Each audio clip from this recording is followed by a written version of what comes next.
India, as you know, has told me they are stop. You know, it's a process. You can't just stop it. But by the end of the year, they'll be down to almost nothing. And as you know, we are going to be making a big trip next week. Some of you are going with us. We'll be going to Malaysia, South Korea, and Japan. In South Korea, I'll be meeting with President Xi of China. We'll have a pretty long meeting scheduled. We can work out a lot of our questions and our doubts and our tremendous assets together. So we look forward to that. I think something will work out. We have a very good relationship, but that'll be a big one for the Middle East. And Mark, as you know, we did the Middle East plus. I think we'll make a deal. I think we're going to make a deal on the rare earth is the least of it. Look, the tariffs are much more powerful than the rare earth. The rare earth is a disturbance, but there's a lot of rare earth around. I'll tell you, I've had more calls on rare earth. We've got it. Everybody's. We'll make a deal on, I think, everything. I think we're going to make a deal on soybeans and the farmers. That's okay. India and Pakistan. We have the most nuclear weapons. Russia's second. China is actually third by a long way, but they'll be even within 4 or 5 years. Too many.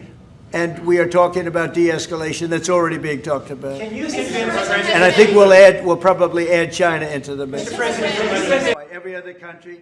And all we're doing, well, I think I'll be talking to him about it. I think it's a little bit of a different talk. India, as you know, has told me they are stop. You know, it's a process. You can't just stop it. But by the end of the year, they'll be down to almost nothing. That's a big thing. That was almost 40% of the oil. India, they've been great. Spoke to Prime Minister Modi yesterday. They've been absolutely great.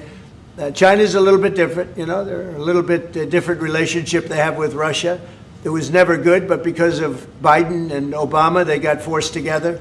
They should never have been forced together, but they're a little bit forced. But they're by nature, they're not. They can't be friendly. They can't be friendly. By nature, they can, I hope they are friendly, frankly, but they can't be.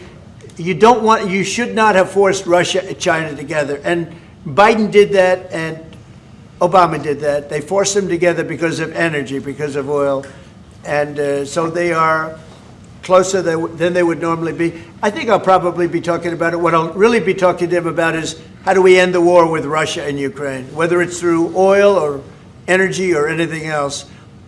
And I think he's going to be very receptive. He would now like to. I'm not sure that he did at the beginning. He would now like to see that war end. We'll see. I think he can have a big influence on Putin. I think he can have a big influence on a lot of people. Look, he's a respected man. He's a very strong leader of a very big country. Yeah, I think he can have a big influence. And we will certainly be talking about Russia, Ukraine.